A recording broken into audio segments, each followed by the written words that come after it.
Welcome to the Human Capital Innovations Podcast, your go-to source for personal, professional, and organizational growth and development. We hope you tune in often for all things people management, organizational development and change, organizational leadership, and social impact related. Maximize your personal and organizational potential with Human Capital Innovations Podcast.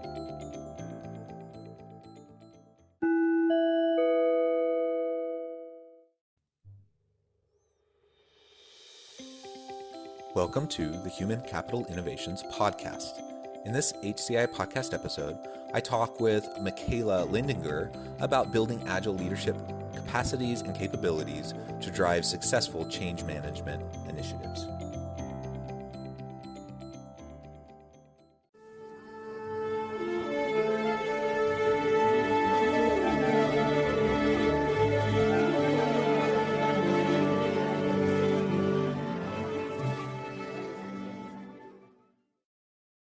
Michaela Lindinger, welcome to the Human Capital Innovations Podcast. Hello, nice to have you. Thank you for having me, actually, Jonathan. Yeah, it is so wonderful to have a chance to talk with you today. As we get started, I just want to share a brief bio about Michaela, who hails from Austria, which is such a fun place, and it's great to have a chance to talk and get your perspective on all things related to Agile leadership today. Michaela Lindinger is founder and CEO of Brain Spa, an executive sparring and employee experience company guiding visionary leaders to max their healthy, high performance with more clarity, productivity, and passion. Michaela worked with Fortune 500 organizations around the world on digital strategies and large-scale change projects, value creation and product, as well as process innovations and multi-million-dollar projects.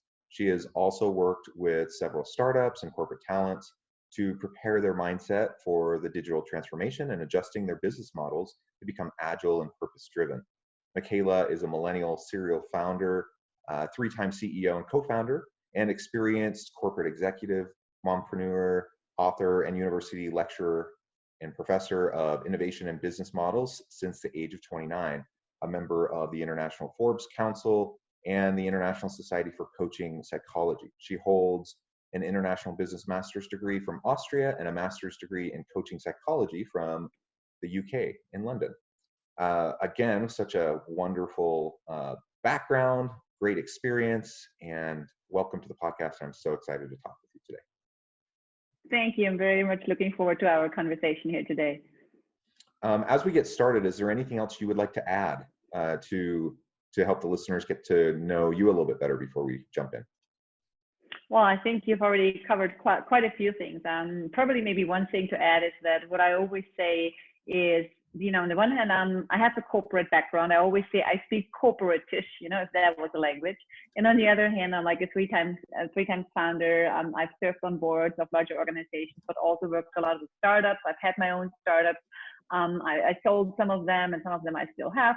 So I think, coming towards our topic of Agile today is probably something that I've experienced firsthand, first row as a founder, but I also work a lot with corporate, seeing and understanding the challenges that they're facing, because they're just, corporate structures are completely different. They're probably not anything like Agile.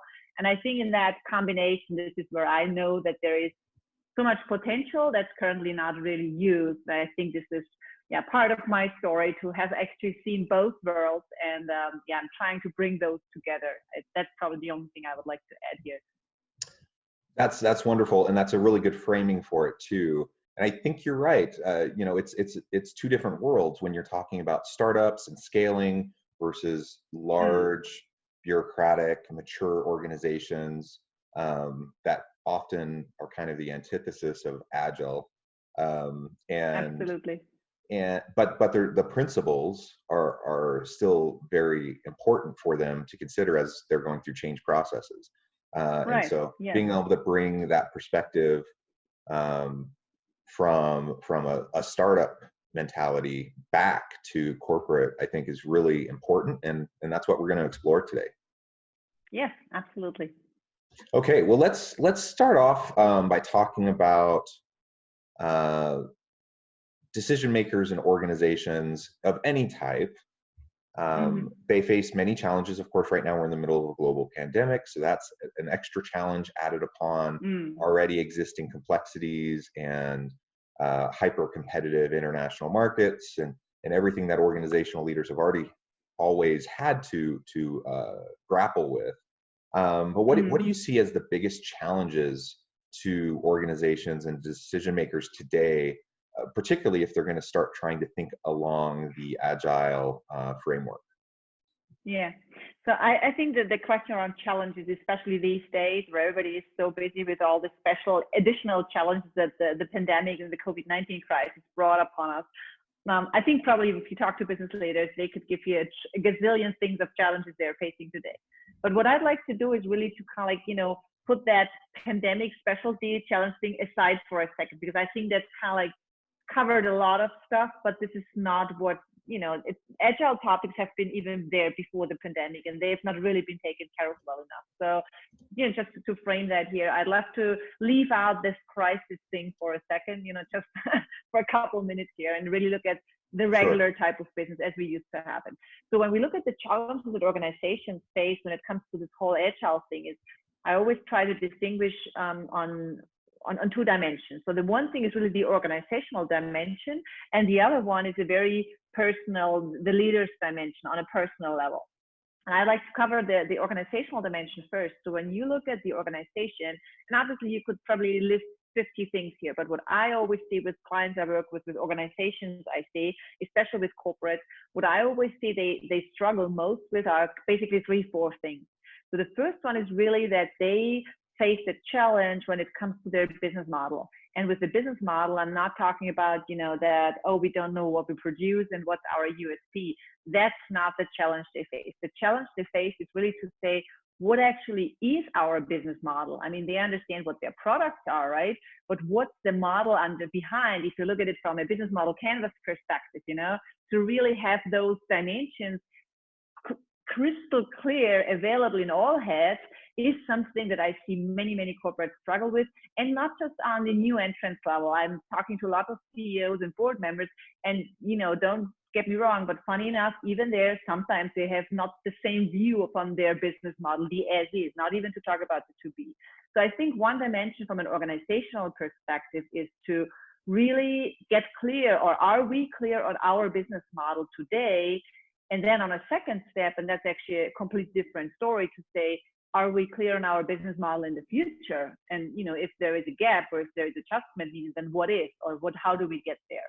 So I think that business model dimension is one that I think is part of this whole Agile discussion, because this is where things get a bit, squeaky and where things get a bit stuck, right?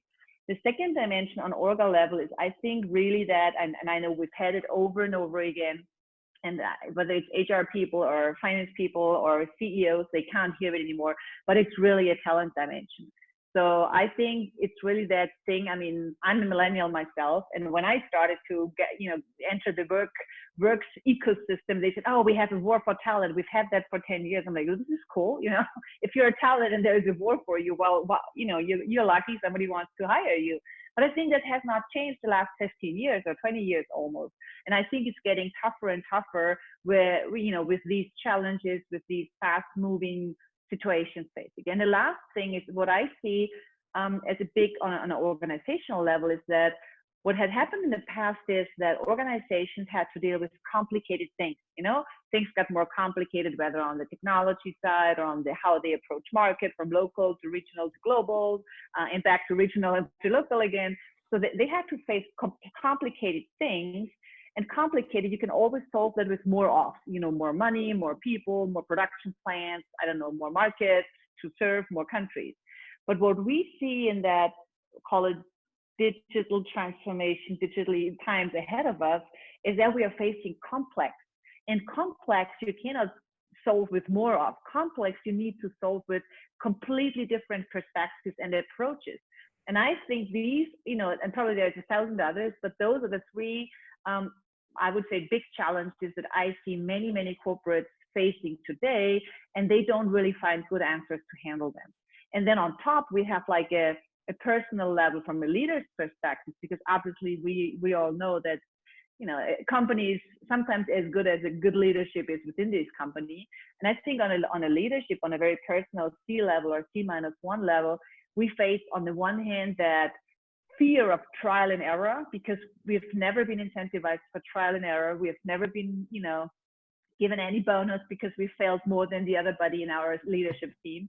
And I think this is something I see a lot of my clients, 45 all the way upwards, towards the end of their life as CEOs, so to say.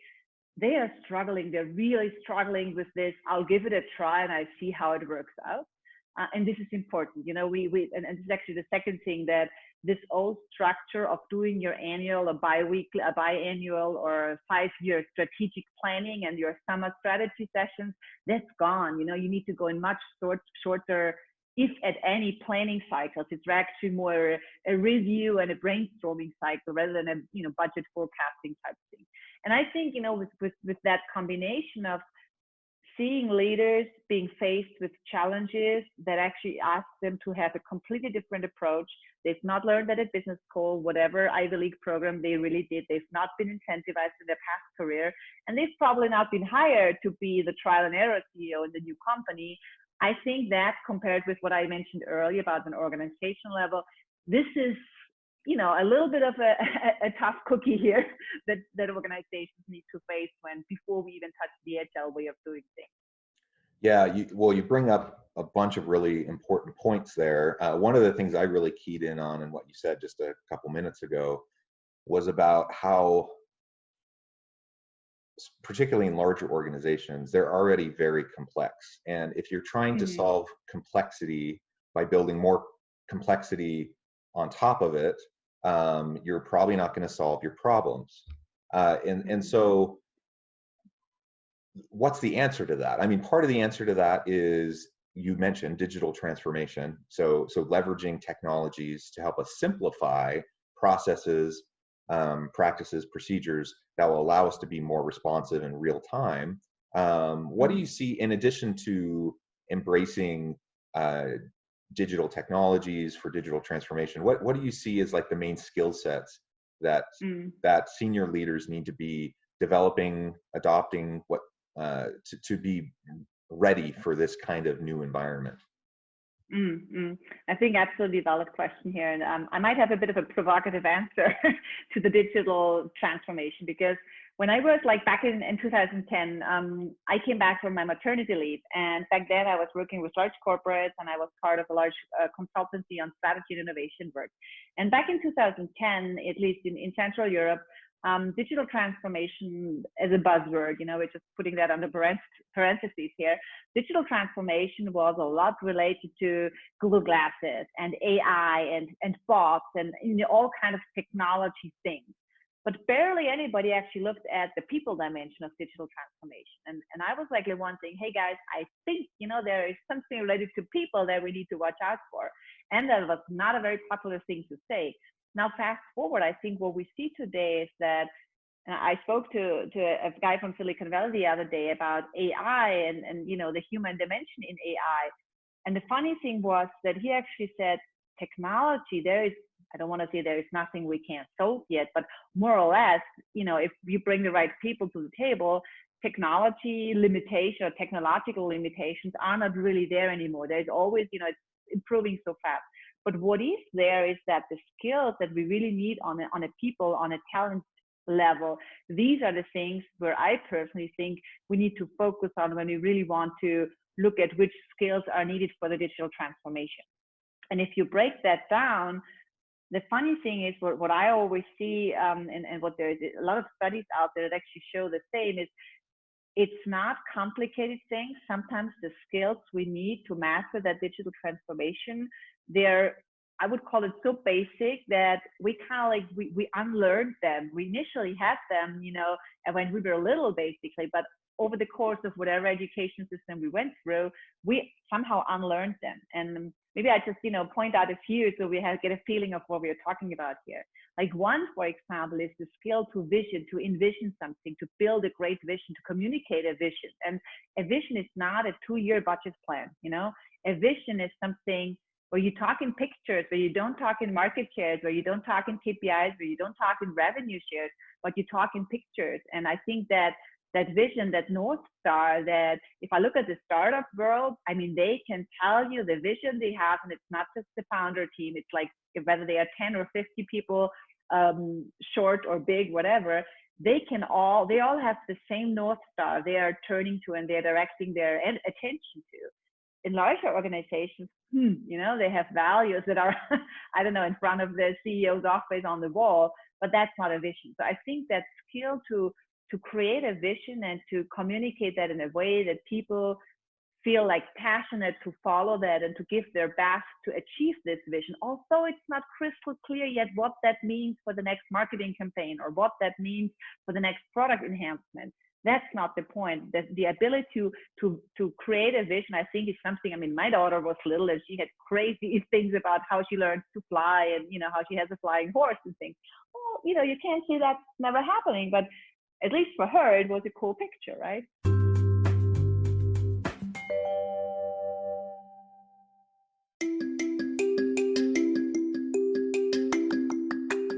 I'm excited to announce the publication of my new book from HCI Press, Bluer Than Indigo Leadership, The Journey of Becoming a Truly Remarkable Leader. Early in my adult life, I learned about an Asian proverb that translates as bluer than indigo. If you think about the color indigo, it is a brilliant, deep, and vibrant blue, what some would call the bluest of blues. To have something that is bluer than indigo is rare and truly remarkable. Contrary to popular myth, there is no one-size-fits-all or cookie-cutter approach to effective leadership. There's no silver bullet, no secret sauce, no go-to model that will solve all of our problems. The truth is, great leaders have all had their unique strengths and flaws, and have all had to discover and then pave their own distinctive path in their life's journey to fulfill their leadership potential. Bluer Than Indigo Leadership will help you discover your own path and explore those ordinary, everyday actions that will help you respond to an uncertain future and produce extraordinary results for individuals, teams, and organizations.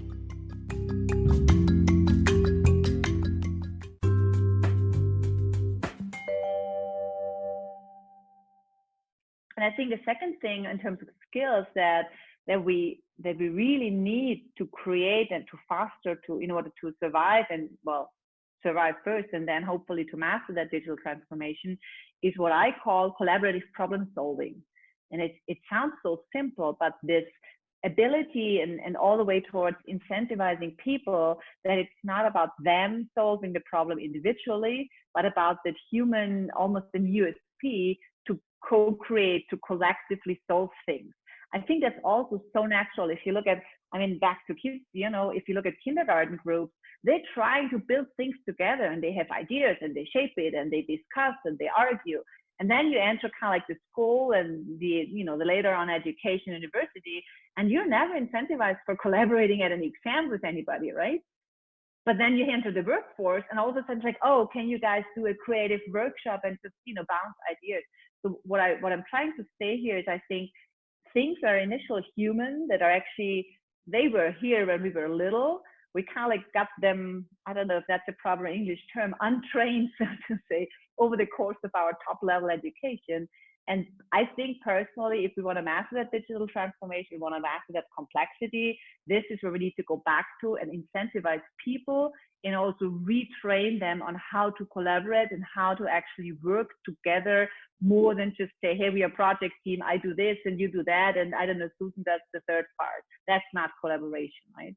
And I think the last but not least is really that what I mentioned earlier and with business model thinking, I think, probably add a bit of a spin to being in a very agile situation. Not to say a large corporate is so large and so complex, as you said earlier, you cannot try in this fast-paced, fast-moving future to structure it and to control it and to maneuver it in a way that you've done it in the industrial age, right? So you have to go back to really understand the vision, have people collaborating, hope their relationship with them is built on trust, and then really let them go and do their thing in a smaller unit that you cannot kind of like control with all I don't know, communication levels and KPI levels and P&L levels, but you really have to probably look at it from a more, not from a centralized, but more from a decentralized perspective. And I think when you look at it from a business model perspective, it's crystal clear. You know, you could have some part of the organization work on that part of the business model or on this specific business model, and others just work on a different approach. And I think those are, for me, skills that are on an individual level, but again, also on an organizational level. I think this is a real challenge here, that you cannot just do the organizational, leave out the individual, and vice versa. You really have to do both in parallel. I think this is where a lot of organizations are struggling with, actually. Yeah, well, I completely agree. That's great.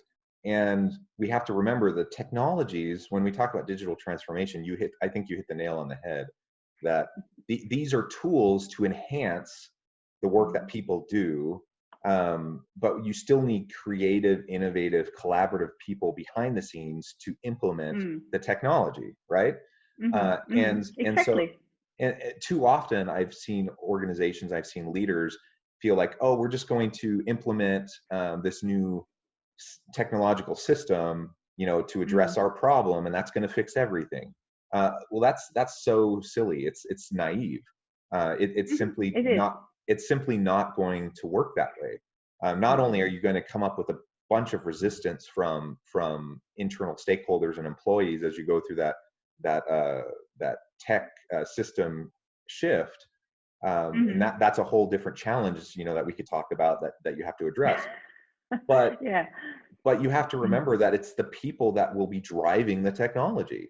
The technology doesn't run itself. It doesn't fix itself. It doesn't debug. It doesn't debug itself. It doesn't come up. The technology doesn't come up with its new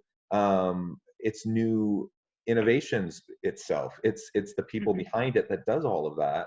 And so, you know, we can embrace the technology. We should be embracing the technology because it can enhance our lives in many wonderful ways. It can enhance the productivity and efficiency of the workplace in a lot of ways, as long as we don't forget those core fundamental people components that are essential to any successful organization. And you mentioned earlier, a few minutes ago, about trial and error. That is so important, and that's my experience too. Most places I've worked with, they not only don't incentivize any sort of trial and error, they actively punish it. Because if anyone were to try something and it doesn't work out, then, you know, people get fired or they don't get their yearly bonus or whatever. And so people play it safe. And when people are playing it safe, they're not being creative, they're not pushing the envelope, they're not innovating. So like you said, you create smaller, agile teams that can fall forward, fail fast. You can try new things out, and then if it works, then you can start to replicate. And if it doesn't work, then you learn from it, and then you move on. And that learning is, sorry for interrupting you, but that learning is about as worthy as if it went all the way through the roof, right? So because that learning has probably a lot of potential in there that you could actually leverage. And unfortunately, learning does not turn, you know, does not result in some sort of revenue, that doesn't show up on the financials. But actually, if we had a way to, I don't know, how to monetize the learning potential we've just had, you know, or that we actually uncovered, that would probably be a completely different thing, right? Well, yeah, and you're absolutely right that it doesn't show up financially, at least in the short term. But when you create when you create that kind of a culture of trial and error, of incentivizing risk taking, reasonable risk taking, right? And learning as you go. As you create that culture, you create a learning organization. That's what drives an innovative organization, and that will long term reap huge benefits, because you're going to come up with new products and services, new efficiencies, things that you hadn't ever even conceived of before. And so you, like you said, you might have this initiative that is a complete failure, you fall flat on your face, but in the process of doing that, you learned these 3 things that are going to be essential to the next initiative, exactly, to do it successfully. Yeah. Go Go ahead. Yeah, and I once had just a quick story I'd like to share here. I once was speaking to a very, very innovative CEO of a large corporate here in Europe. And I was like saying, let me ask you this. I said, you're collaborating with cool organizations, you're collaborating with startups, you're giving your people such a great, I always call it a space to do that trial and error and not to punish them. And I mean, they have an incredibly cool company culture. And it's not a huge organization, but they're, I think, close to 1,000 people. So it's not a small one either. And I asked him, like, say, how do you actually convince your CFO? Because he's a CEO and he was not the youngest, I have to say. And he said, it's very easy. If you have like 10 opportunities to learn and you know that you just want all 10 of them to be like the hockey stick success story. He's like, this is unrealistic. Everybody knows that. So that's not a difficult one to argue. But then he says, if you had the glass thingy where you look into and you know which one of those 10 is the one that's the hockey stick and which one is the one that's just the big loser, you would just pick the hockey stick, right? But he said then the tricky thing is you need all 10 until you know which one was the hockey stick and which 7 or 8 or maybe 9 but just the crappiest thing you've ever had, right?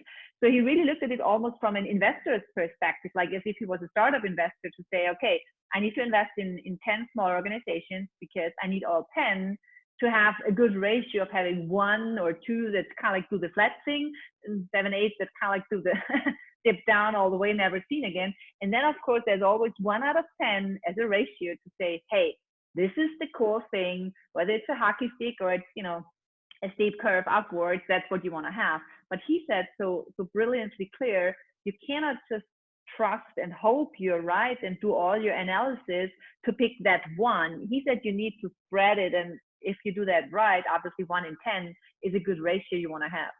And I think this is a complete different mindset than how we did business cases in the past and how we did ROI, calculations in the past. Absolutely. And that one successful initiative will fund the other 9, right? Absolutely. And beyond. And so, yeah. So we can't lose sight of that. And it is interesting because we come from the mindset of, if you only had 1 out of 10, that's only 10%. That's failing. 5 out of 10 is failing. Yeah. And so there's just kind of this expectation that you'd have to get 7 out of 10. That's a C. Yeah, I was about to say that's on university level. That's not about failing, but that's not about succeeding either, right? Exactly. But I start to think of it like in terms of baseball, Major League Baseball. A really great hitter hits only about 30% of the time. The rest of the time they get out. But you know what? They're still amazing. And it's because it's just so difficult. Same thing in innovation. Like there's going to be misses. Right.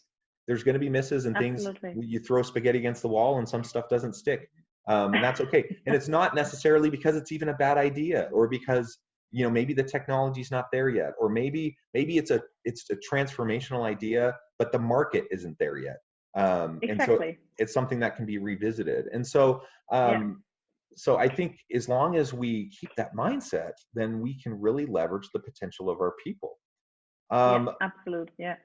Michaela, we're about out of time. It's been a true pleasure talking with you today. Before we finish up, and I should say too, we haven't had nearly enough time because this has been a really interesting conversation, and I know you have a lot more to share. So perhaps we can do this again sometime soon. Sure, happy to do so. Before we leave today, though, can you share with the listeners a little bit more about like where they can find more about you, learn more about your business and the work that you do? Sure. So the one thing is learn more about the business and what I do. I think the easiest thing is to reach out to me on LinkedIn and to connect. And obviously there is a bit of an idea of what I've done in the past. I'm also happy to see you visit my company page. It's braininspa.com. The brain, like, the part of your body that does all the high performance, in like IN and spa, like the nice area in the hotel where we go for recreation and for the healthy part, right?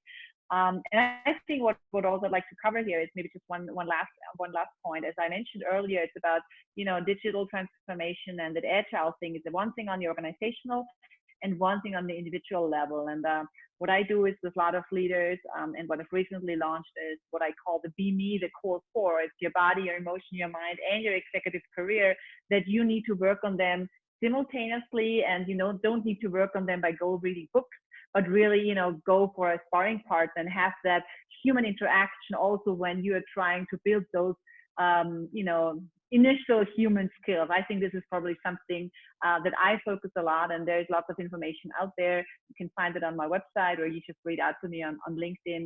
I'm very much looking forward to any questions that might come up after you've listened to our conversation here. Wonderful. Well, thank you again, Michaela. Excellent. It has been a fascinating discussion. I look forward to having the chance to talk with you again soon. Enjoy the beautiful Absolutely. Austrian summer. I will, and all the best to you, Jonathan. Yes, have a great weekend. Thank you. Thank you so much. Bye-bye. Bye-bye.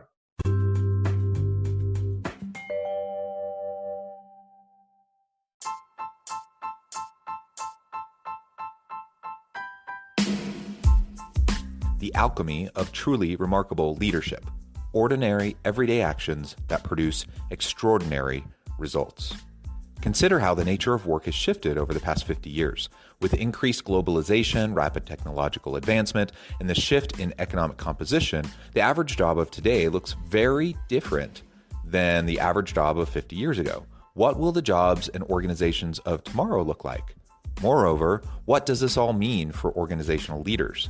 What are the core competencies and capabilities of organizations and their leadership that are prepared for continued disruption and geopolitical and socioeconomic shifts? Regardless of what the future holds, increasingly, leaders need to be socially minded, data-driven, decisive, champions of talent, and disruptors of the traditional notions of leadership, teams, organizations, and work.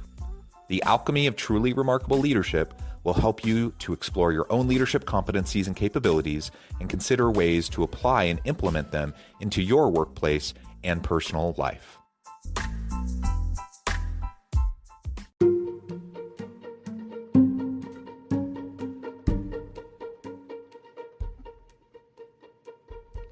Check out Human Capital Innovations magazine, Human Capital Leadership.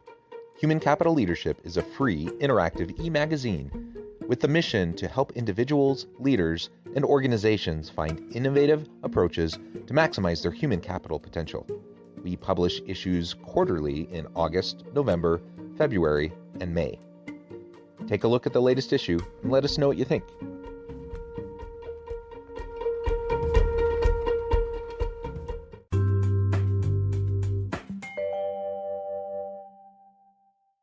Thanks again for joining us for this episode of the Human Capital Innovations Podcast. I hope you stay healthy and safe and that you have a great week.